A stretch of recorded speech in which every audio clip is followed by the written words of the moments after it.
यदि आपकी बहू गर्भवती है तो मैच्योरिटी की उम्मीद आपसे ज्यादा की जाएगी। सासू माँ से प्रॉपर ट्विनिंग यदि नहीं हुई तो सीधा असर पड़ेगा होने वाले बच्चे पर। बस यहीं से किसी भी बहू को सासू गड़बड़ लगती।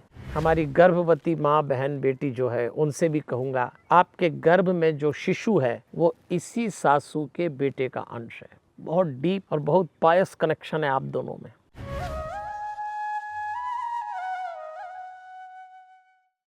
जय श्री कृष्ण हमारे हनुमान। कृष्णा कबिंग के आज के एपिसोड में हम लोग बात करेंगे एक ऐसे रिश्ते की जिसका जिंदगी में बड़ा अद्भुत महत्व है। गर्भवती स्त्री और उनकी सासू माँ, तो सासू माँ की बात होगी। आपसे निवेदन है अकेले ना बैठिएगा, आज अपनी सासू माँ जी को साथ में लेकर जरूर आइए। ये रिश्ता जिसको सास बहू का रिश्ता कहते हैं बहुत मनोविज्ञान मानता है। इसके पीछे जो रिक्वायरमेंट है एक औरत से दूसरी औरत की, वो बड़ी गहरी है। कोई कहता है रिश्ता बड़ा डिमांडिंग है, कोई कहता है बड़ा डिस्प्यूट है, इसमें बड़े डिफरेंसेस हैं। आज थोड़ी सी बात समझेंगे, क्योंकि एक गर्भवती स्त्री की सासू माँ से प्रॉपर ट्विनिंग यदि नहीं हुई तो सीधा असर पड़ेगा होने वाले बच्चे पर। तो ये रिश्ता एक दूसरे को लेके बहुत डिमांडिंग है, डिस्प्यूट हैं, डिफरेंसेस हैं। थोड़ा आज साइकोलॉजिकली इसी पर बात करेंगे। आप बैठी हैं, सासू माँ बैठी हैं, परिवार के और लोग बैठे हैं, और मैं कुछ उदाहरण भी दूंगा, छोटे छोटे मनोवैज्ञानिक तथ्य भी दूंगा ताकि आप उस पर सोच सकें। और आखिर में मैं आपको सेल्फ हेल्प कुछ ऐसे सूत्र सौंपूंगा कि आप यदि सासू माँ हैं तो आप इसका प्रयोग कर सकती हैं। और आप भी सुन लीजिए, आने वाले समय में आपको भी सासू माँ बनना पड़ेगा, बनेगी ही सही। बड़ा दूरगामी रिजल्ट वाला ये रिश्ता है। तो सासू माँ जी, आज मैं सीधे आपसे बात कर रहा हूं, क्योंकि मसला बाकी चीज़ों का छोड़ दें। आज जो मसला है वो है आपकी बहू की गर्भावस्था का। किचन को लेके आपके मतभेद होंगे, मकान को लेके होंगे, और सब्जेक्ट्स में होंगे, वो चल जाएगा, लेकिन ये नहीं चल पाएगा। यदि आपकी बहू गर्भवती है तो मैच्योरिटी की उम्मीद आपसे ज्यादा की जाएगी, क्योंकि आप सासू के साथ माँ हैं। क्यों टफ हो जाता है एक औरत के लिए एक औरत की सास बनना? क्या होता है कि जब एक स्त्री बहू बन के किसी घर में आती है तो उसने अपना पुराना जो छोड़ा, जो पकड़ा, और वो सब लेके आ गई। अब ये जो इस घर में सीनियर लेडी है, जो सास है, उसकी दो बड़ी जिम्मेदारी होती है। नई आने वाली लड़की यानी बहू, यानी अपने बेटे की पत्नी, अगर आप भी प्रेग्नेंट हैं तो गर्भ से ही अपने शिशु को शांत, बुद्धिमान और संस्कारित बनाएं। कृष्णा कमिंग गर्भ संस्कार ऐप के साथ देखें कृष्णा कमिंग गर्भ संस्कार ऐप के यूजर्स के एक्सपीरियंसेस। कृष्णा कमिंग के बाद सबसे अच्छा चीज जो हुआ है मेरे साथ, वो बहुत कामनेस आ गया है, रिलैक्स हूँ अभी। For all the questions Krishna coming is the answer. पास में एक मेरे फ्रेंड रहते हैं, उन्होंने बोला कि ये गुड़िया मतलब बिल्कुल अलग ही लगती है, इतने सारे बच्चों को खिलाया है हमने, पर इसके पास में आने से इसकी ऑरा की एनर्जी बहुत अच्छी फील होती है हमको। ये दूसरे बेबी के कंपेयर में बहुत ही अलग है। तीसरे महीने में डॉक्टर के पास गया थे, तभी डॉक्टर ने समझा कि 6 महीने पार हो गया है, डेवलपमेंट एडवांस ही है इसका। उसको कुछ भी बोलो तो भी फटाफट याद रख लेती है। अभी 1.5 साल की है, लेकिन बहुत बातें करती है, बहुत बातें करती है। 1 to 10 उसको याद है, बॉडी पार्ट्स याद है, इंग्लिश में भी और मराठी में भी। मुझे एक ऐसी चीज़ मिली है जिसको मैंने अपनी फर्स्ट प्रेगनेंसी में एक्सपीरियंस नहीं किया। मैं पहले वाले में बहुत ज़्यादा अप्स एंड डाउन्स, जो मूड स्विंग्स होते थे, ये सब देख रही थी। कंपेयर टू दैट ये मेरी जर्नी ज़्यादा स्मूथ रही है। Krishna coming is best. आपको ईच एंड एवरीथिंग बिना कहीं गए, बिना घर से निकले आपको सब कुछ मिल जाएगा। लाइफ भी चेंज हो जाएगी, मतलब सिर्फ not only in pregnancy, after pregnancy you feel like कि हाँ मेरे अंदर बेस्ट आ गया है अब। मन बहुत बहुत शांत रहता है उससे। दिमाग के पास इतना टाइम नहीं होता इधर उधर की बातें सोचने का और नेगेटिव थॉट्स आने के, और ये मेरे फैमिली मेंबर्स को भी फील होती है। अब मैंने कृष्णा कमिंग ज्वाइन किया और मुझे रिग्रेट है कि मैंने फर्स्ट मंथ ही क्यों नहीं ज्वाइन किया था। मतलब it was a blessing to me. पर जो कामनेस है वो तो लगता है कि वो मैजिकल है कृष्णा कमिंग अटेंड करने के बाद। He looks very calm and composed these early days. वो कभी परेशान भी नहीं कर रहा है, आराम से उसको सिर्फ भूख लगती है तभी रोता है। These are the results of Krishna coming. My favorite thing is that she is happy after joining this course. When I see her positive, when I see her happy, so I am very happy with the Krishna. तो आप भी Krishna coming गर्भ संस्कार app download कीजिए और first free गर्भ संस्कार class attend कर अपनी जिंदगी बदलिए।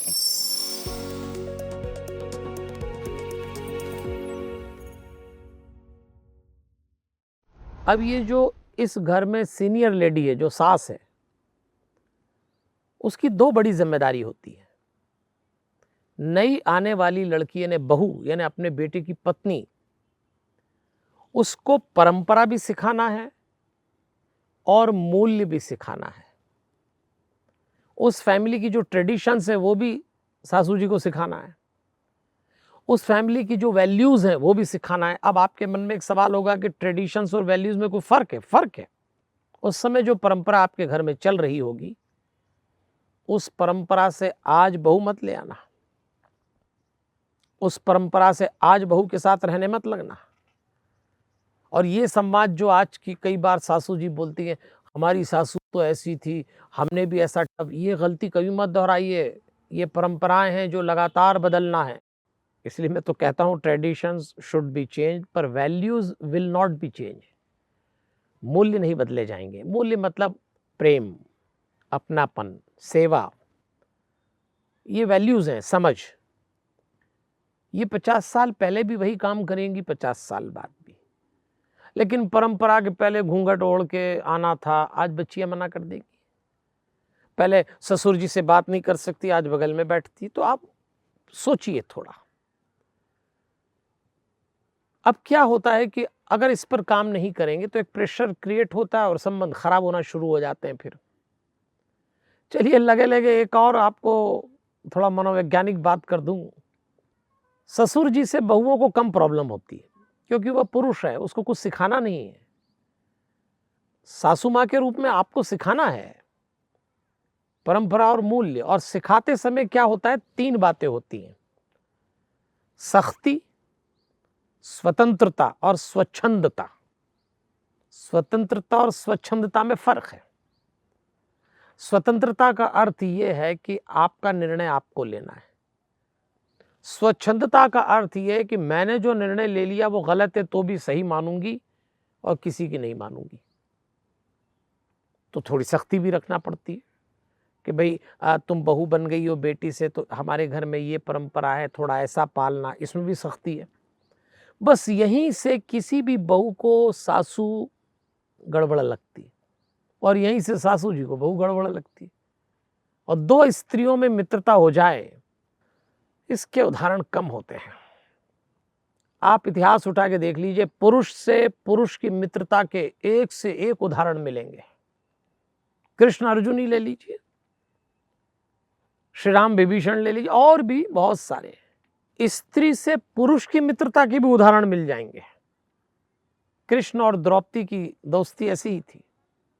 लेकिन स्त्री से स्त्री की मित्रता के उदाहरण कम मिलेंगे क्योंकि महिलाओं में एक स्वभाव होता है, उसको डाह कहते हैं।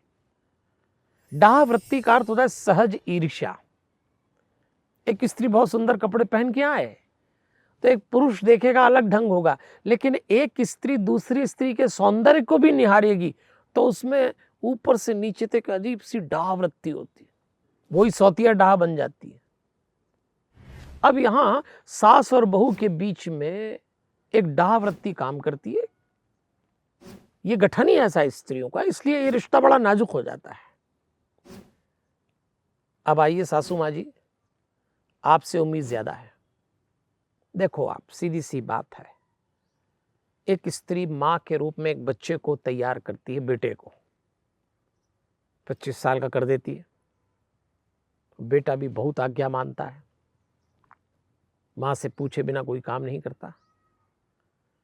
उसके जीवन में उसकी माँ ही स्त्री के रूप में आई, फिर बहन आई, फिर आती है एक पत्नी, और यहीं से वो जो स्पेस माँ की थी वो कम होना शुरू होती है। इसको आप समझना, वो होगी ही। मैं इसका ये मतलब नहीं कह रहा हूं कि आपका अधिकार काटा जा रहा है, लेकिन फिर भी बहुत सारी चीज़ें ऐसी जो शेयर हो गई, और इस शेयर होते समय आपको ये देखना है कि पहले बेटा आपसे पूछे बिना नहीं जाता होगा, फिर वो पत्नी से पूछे बिना नहीं जाएगा, तो आपको पहला हर्ट होगा। आजकल तो उसकी बहुत सुनता है, आजकल तो मेरे पास बैठता नहीं है, आजकल तो उससे पूछे बिना कोई काम नहीं करता। अब ये तो होगा भाई, उसकी ज़िंदगी में एक और स्त्री आ चुकी पत्नी के रूप में, तो यहाँ आपको बहुत मैच्योर वे में लेना पड़ेगा। माताओं को पता ही नहीं लगता और कब अपने बेटे पे वो अधिकार जमा लेती हैं। दूसरा प्रहार होता है किचन से। हालांकि आजकल की बच्चियां आपके किचन में बहुत हस्तक्षेप नहीं करेंगी, पर वो भी एक कारण हो जाता है। हमारे घरों में तो इसको किचन पॉलिटिक्स कहते हैं। सारी झंझट वहीं से शुरू होती है, बात बिगड़ने लगती है। ऐसे में आपकी बहू हो जाती है गर्भवती। तो आपको ये देखना पड़ेगा कि यदि टेंस है, स्ट्रेस है रिलेशनशिप में, तो आप उसको कंफर्ट नहीं कर पाएंगे, और यहां उसका जीवन दांव पे लगा है।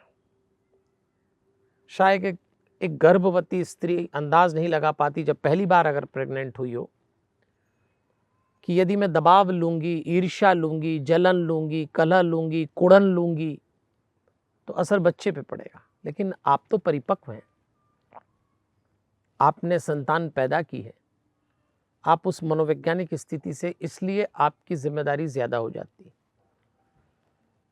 आज के एपिसोड में मैं सासू माँ से बात इसलिए करना चाहता था, आपको बहुत बड़ा दिल रखना पड़ेगा। मैं मानता हूं कि आपकी बहू से कुछ गलतियां हुई होंगी, मैं मान सकता हूं कि वो उतनी मैच्योर नहीं होगी, लेकिन वो गर्भवती है। आपको अभी केवल यही सोचना है, क्योंकि आप ही का वंश है।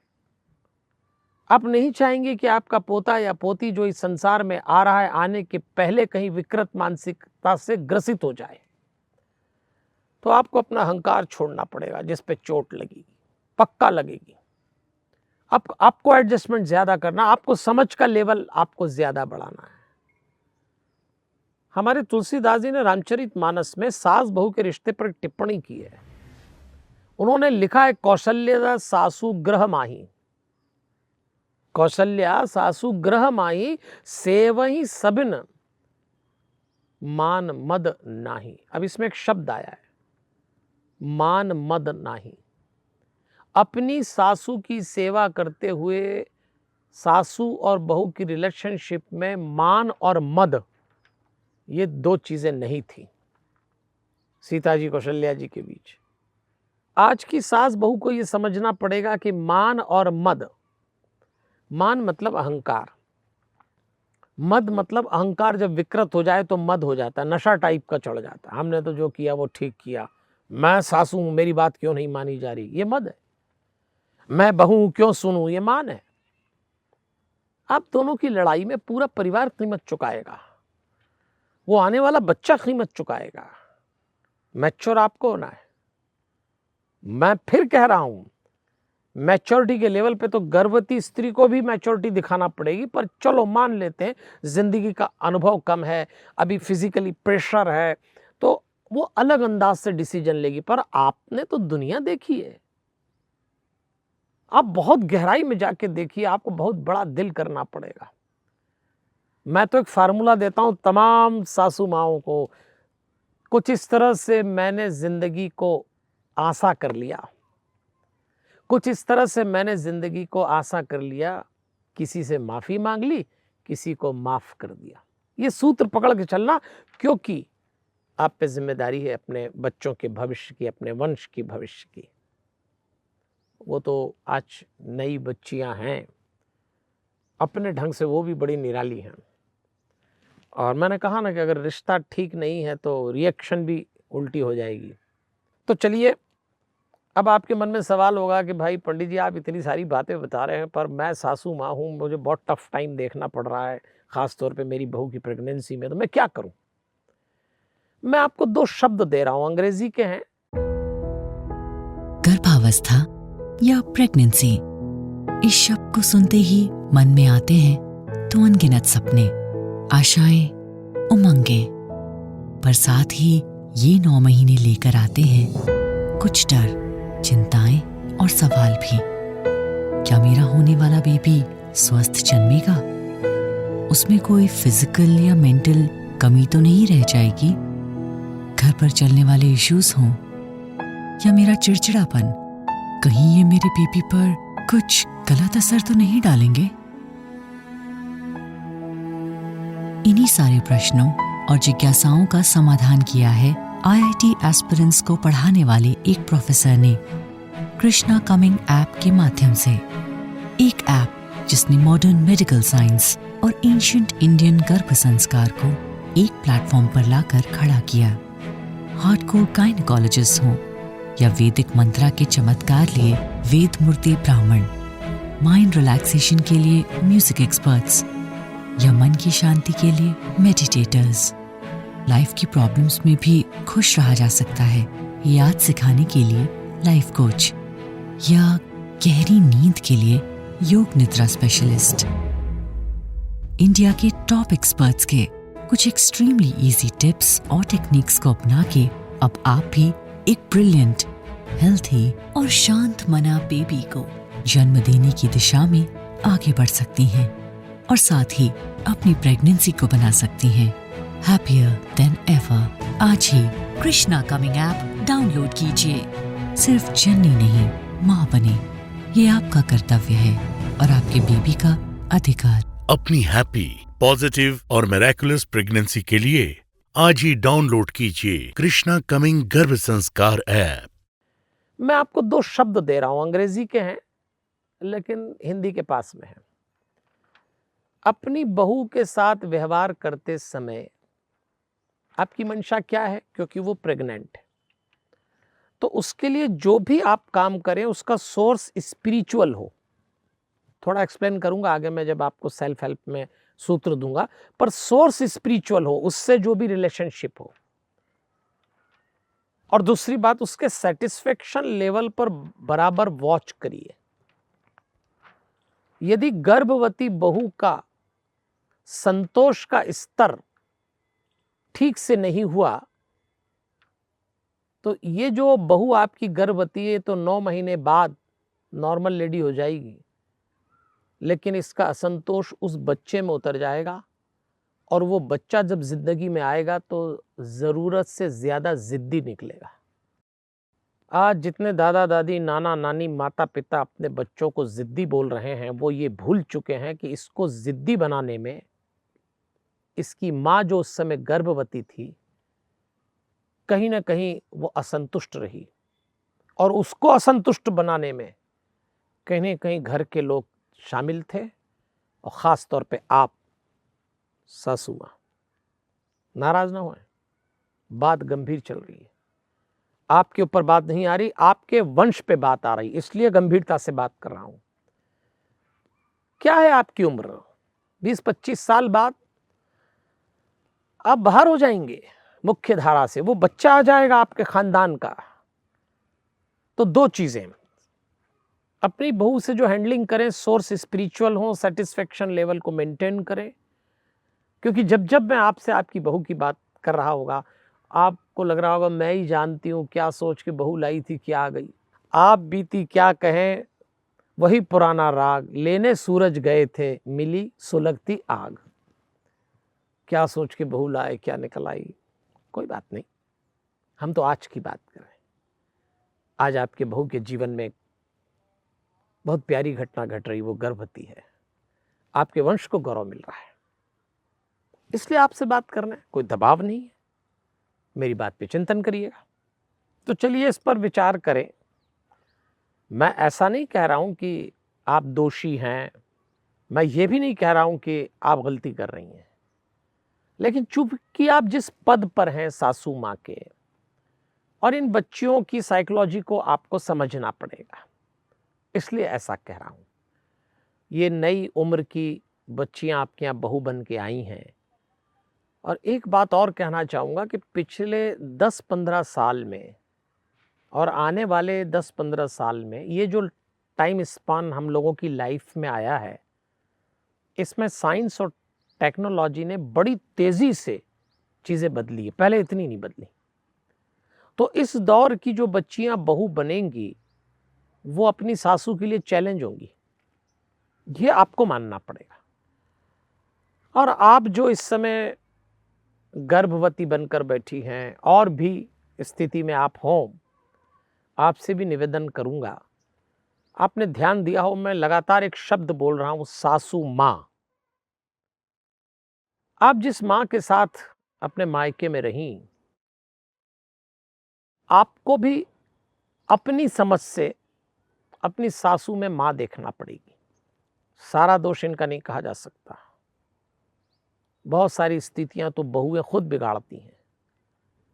मायके का मोह नहीं छूटता, इनको आप एक्सेप्ट नहीं करती। आपकी प्रॉब्लम हस्बैंड से चल रही है, उसका दोषी भी आप अपनी सासू को बताती हैं। थोड़ा इस पर भी विचार करना है। और देखिए, दोनों से कहूँगा, समस्या यदि नई है तो आपको समाधान भी नया निकालना पड़ेगा। एक बहुत छोटी सी कहानी है कि एक बार एक राजमहल के बाहर एक कोई स्मारक था, उसकी पुताई करी। तो उसकी पुताई करी तो वो जो पेंट था वो गीला था। उसके पास एक पुरानी कुर्सी भी थी। लोग आते और उस कुर्सी पे बैठ जाते, तो इसके लिए लोगों ने कहा भाई पेंट पे बैठ जाते हैं, कपड़े गंदे होते हैं, पेंट अलग ख़राब हो जाता है। एक सिपाही खड़ा कर दिया और इस सिपाही से कहा कि तुम यहाँ लोगों को बैठने मत देना, आगे करते रहना। जिस मंत्री ने उस सिपाही की नियुक्ति की थी कि भाई पेंट गीला है, जब सूख जाएगा सिपाही हटा लेंगे, मंत्री की मृत्यु हो गई। तो सिपाही हटाना भूल गए और लगातार सिपाही बदलते गए 50 साल हो गए। 50 साल तक वो सिपाही खड़ा रहा। राजा भी मर गए, नया राजकुमार आया तो एक दिन घूमने निकला, उसने देखा कि ये सिपाही यहाँ क्या करता है, ये स्मारक है, कुर्सी है, ये क्या करता है। किसी के पास कोई जवाब नहीं था। तलाश किया क्या करता है, तब जाके कहीं फाइलों में पता लगा कि एक बार 5-7 दिन के लिए पैंट गीला था, तो उसकी रक्षा के लिए इसको खड़ा किया, भूल ही गए सिस्टम में, तो आज तक खड़ा है। कई व्यवस्थाएं ऐसी ही चलती रहती हैं। परिवार में ये जो सास बहू का रिश्ता है, इसकी व्यवस्था भी ऐसी चल रही है कि पहले सास ऐसी थी, पहले बहू ऐसी। छोड़िए आप भाई, आज के दौर में देखिए सब बदल गया। आज न वैसी सास रही, न वैसी बहू रही। तो समस्या यदि नई है तो नियम पुराना नहीं हो सकता। वो जो पुराना नियम था, सासू बहू का रिलेशनशिप बहुत ही ज़्यादा, इसमें सख्ती होगी, बहुत ज़्यादा सम्मान होगा, अरे दौर बदल गया। तो दोनों की जिम्मेदारी संयुक्त रूप से। मेरे साथ एक सत्य घटना घटी है। मैं एक बार अमेरिका गया, तो मुझे अगर गलत ध्यान ना हो तो लखनऊ की एक श्रीवास्तव बहन जी हमारा प्रवचन सुनने आती थी। पिट्सबर्ग की बात है ये। उन्होंने एक घटना मुझसे शेयर की, मुझे बहुत अच्छी लगती, मैं आपको सुनाना चाहूँगा। वो हमारा प्रवचन सुनने आती तो मैंने उनसे पूछा कि बोले मैं लखनऊ की हूँ, यहाँ आई हुई हूँ। तो उन्होंने मुझे ये घटना बताई कि मेरा बेटा कुछ साल पहले यहाँ आ गया नौकरी करने। फिर उसने वहीं एक अंग्रेज युवती से शादी कर ली, मतलब उनकी बहू जो है अमेरिकन। फिर वो प्रेग्नेंट हुई, अमेरिकन बहू। तो हिंदुस्तान से उस लड़के की माँ यानी वो श्रीवास्तव बहन जी गई, बहू प्रेग्नेंट थी। 6 महीने रहीं, बच्चा पैदा भी हो गया, थोड़ा बड़ा हो गया। इन्होंने सेवा वगैरह करी, जो भी बहू बेटे पोते को संभालना था अपने ढंग से संभाला। और जब वो चलने लगी वापस भारत के लिए 1-8 साल बाद, तो उस बहू ने अंग्रेजी में अपने हस्बैंड से कुछ कहा। इन्हें बहुत अंग्रेजी समझ में नहीं आती थी, पर समझ रही थी, सुन रही थी, इतने समय से थी। तो बहू ने जब बेटे से कहा तो बेटे ने कहा no it's okay, no need. तो इन्होंने पूछा वो क्या बोल रही है और तुमने क्या उसको बोला? तो बेटे ने कहा माँ ये बोल रही है कि ये यहाँ रही हैं मेरी मदर इन लॉ, तो इनको वो बराबर पेमेंट कर दो जो बनता है इतने डॉलर का। और मैंने इसको मना किया कि नहीं हमारे यहाँ ऐसा नहीं है। तो वो चुप हो गई। तब वो श्रीवास्तव बहन जी ने अपने बेटे से कहा कि नहीं ये जवाब ठीक नहीं है, ये तुमने अधूरा जवाब दिया। तुम मेरी बहू को, तुम्हारी पत्नी जो अंग्रेज है, एक बात बताओ कि मैं यहाँ क्यों आई। बात पेमेंट की नहीं है, उसने तो वो बात करी जो उसकी सोसाइटी में होता है। वहां तो सगे दादा दादी बच्चों को रखने में बेबी डे केयर सेंटर का पेमेंट लेते हैं भाई, वहां सिस्टम ही ऐसा है। तो उन्होंने कहा तुम इसको ये बताओ कि मैं यहाँ आई क्यों थी। और तब उस बेटे ने बताया कि ये पेमेंट नहीं ले सकती, ये क्यों आई थी, ये इसलिए आई थी कि तुम्हारे पेट में इनका वंश, उसका अंश बस रहा है।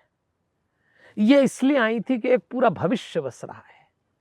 ये इसलिए आई थी कि हमारी आत्मा का एक हिस्सा आज तेरे गर्भ में है। ये किसी बहू के लिए नहीं आई, ये किसी और की बेटी के लिए नहीं आई, ये सास बन के नहीं आई। ये मातृत्व जिस ढंग से आगे बढ़ा है उस परंपरा की सेवा करने आई हैं।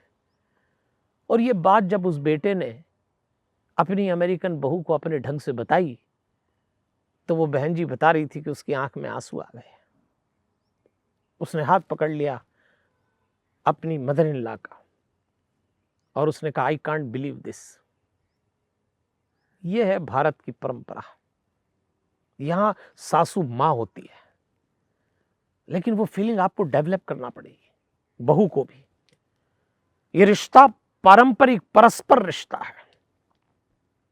इसमें एक दूसरे से जो उम्मीद की जाती है वो बहुत गहराई में जाके करना पड़ेगी। आइए, मैंने आपसे बातें तो बहुत की, लेकिन किया कैसे जाए, कैसे एक दूसरे के प्रति पॉजिटिव हुआ जाए। देखिए, मैं तो हनुमान जी का बहुत छोटा सा भक्त हूं। मेरा जीवन हनुमान जी हैं। मेरी सांस सांस पे हनुमान जी और हनुमान चालीसा बसती है। और मैं हनुमान चालीसा को साधारण चौपाइयां दोहे नहीं मानता। हनुमान चालीसा मंत्र है, मंत्र। हमारी माताओं बहनों में आत्मविश्वास की कमी और डाह की वृत्ति के कारण सासू बहू के रिलेशन अच्छे नहीं रह पाते। खास तौर पे इस दौर में आप दोनों संयुक्त रूप से हनुमान चालीसा को मंत्र मानकर प्रयोग करिए। संयुक्त रूप से शब्द बोल रहा हूं। अगर आप सासू हैं, आपकी गर्भवती बहू आपके साथ हैं, तो दोनों बैठ जाएं, एकांत कमरे में बैठे भले, या जहां उस बहू को अच्छा लगता हो, बालकनी में, मंदिर में, ड्राइंग रूम में, लिविंग रूम में, बेडरूम में। और आप सीनियर हैं, आप सासू हैं, शायद आपको हनुमान चालीसा याद हो, बहू को ना हो, तो अपने ढंग से याद कराइए। हनुमान चालीसा बहुत जल्दी याद हो जाती है।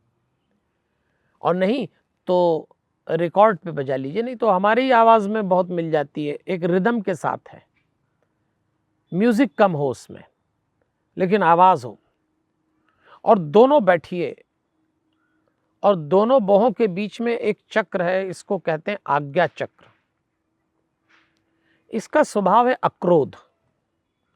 जब आप आज्ञा चक्र पर भीतर से बहुत ध्यान से कोई मंत्र रखते हैं तो आपका क्रोध कंट्रोल होता है, और क्रोध के भीतर अहंकार होता है। इस फिलॉसफी के लिए आपको आज्ञा चक्र पे ले चल रहा हूं। यदि सास बहू आमने सामने बैठ जाएं, पास में बैठ जाएं, कुर्सी पे बैठ जाएं, और दोनों एक साथ, यदि दोनों को याद हो तो एक साथ मानसिक जप करना है, मेंटल चैंटिंग, होठ नहीं खोलना, और पूरे समय आज्ञा चक्र को भीतर से देखें और जय हनुमान ज्ञान गुण सागर, जय कपीश तिहु लोक उजागर, राम दूत अतुलित बलधामा, अंजनी पुत्र पवन सुत नामा। पूरा 3.5 मिनट लगते हैं। 3.5 मिनट से पहले नहीं और 5 मिनट से अधिक नहीं लगेंगे। मैं आपको लिख के दे सकता हूं। अगर सास बहू आज्ञा चक्र पर ध्यान देते हुए हनुमान चालीसा पढ़ें। सासू माँ इसलिए भी पढ़ लें कि आपका वंश इस संसार में प्रकट होने वाला है। बहू इसलिए पढ़ें कि एक दिन आपको उस संतान को संसार में लाना है जिसका लालन पालन आप ही करेंगी। आप दोनों जो हनुमान चालीसा के मंत्र पढ़ रहे हैं और चक्र पे काम कर रहे हैं, उसको रस के रूप में वो बच्चा पिएगा जो गर्भ में है। मेरा विश्वास करिए, आप बहुत बड़ा और बहुत पॉजिटिव फर्क पाएंगे। तो ये काम तो स्पिरिचुअल सोर्स, आपको याद है मैंने कुछ समय पहले एक शब्द बोला था कि आपके जो जितने प्रयोग या प्रयास हो उसका सोर्स स्पिरिचुअल हो, तो ये स्पिरिचुअल सोर्स थोड़ा एक प्रैक्टिकल काम भी कर सकते हैं। मैंने कई बार देखा है कि प्रेग्नेंट लेडी को उनका हस्बैंड घुमाने ले जाता है। रात को मैं कई बार देखता हूँ कि दोनों चले जा रहे हैं, अच्छी बात है, लेकिन सास बहू घूमने जाएं। आप शायद इस मनोवैज्ञानिक तथ्य से परिचित न हो कि जब भी दो लोग घूमने साथ जाते हैं तो उनकी जो पैरों की रिदम होती है और उससे जो पूरी बॉडी में फ़र्क आता है, वो जो उनकी उस समय मेंटल प्रोसेस होती है, वो दोनों को बड़ी इफ़ेक्ट करती है। इसीलिए हमारा कहते हैं मॉर्निंग वॉक पे आपस में बात नहीं करना चाहिए। वो चलते समय एक एनर्जी लेवल अलग क्रिएट होता है। लोग कई बार मॉर्निंग वॉक में कितने ठौके लगाते हैं, कितनी बातचीत करते हैं। वो हो सकता है व्यवहारिक रूप से आपको अच्छा लगता हो, लेकिन जो उसका स्पिरिचुअल एडवांटेज है वो थोड़ा सा लॉस में चला जाता है। तो सास बहू भले ही बात कम करें लेकिन एक साथ घूमने जाएं। कहीं ना कहीं तो सासू माँ जी आपके बेटे का अंश उसमें है, और कहीं ना कहीं हमारी गर्भवती माँ बहन बेटी जो है उनसे भी कहूँगा, आपके गर्भ में जो शिशु है वो इसी सासू के बेटे का अंश है। बहुत डीप और बहुत पायस कनेक्शन है आप दोनों में। मेरे इस सुझाव पे पालन करिए और खूब खुशी से एक दूसरे को रखिए। एक नई जिंदगी, आपके परिवार का एक नई भविष्य इस संसार में आने को तैयार है। करते रहिएगा, हम तो मिलते ही रहते हैं। एक साथ बैठकर इसको समझें, इसको जिएं, इसका उपयोग करिए, क्योंकि इस पावन अनुष्ठान में केवल मेडिकली, फिजिकली, प्रैक्टिकली इन्वॉल्व नहीं होना, स्पिरिचुअली इन्वॉल्व होना है। किसी को नई जिंदगी दे के संसार में लाना एक श्रेष्ठ धार्मिक कृत्य है और आप उसका हिस्सा हैं। हमारे हनुमान, जय श्री कृष्ण। अगर आप इस वीडियो में अभी तक बनी हुई हैं तो कॉन्ग्रेचुलेशन। अपने शिशु को गर्भ से ही संस्कारित करने के अपने एफर्ट्स को और बूस्ट कीजिए। यह वीडियो और इसके जैसे कई प्रेगनेंसी और गर्भ संस्कार से related audios, videos, live sessions, activities आपको कृष्णा कमिंग गर्भ संस्कार ऐप पर मिलेंगे, जिन्हें फॉलो करके आप भी एक शांत, बुद्धिमान और संस्कारित शिशु को जन्म दे सकती हैं। ऐप की लिंक आपको डिस्क्रिप्शन बॉक्स में मिल जाएगी।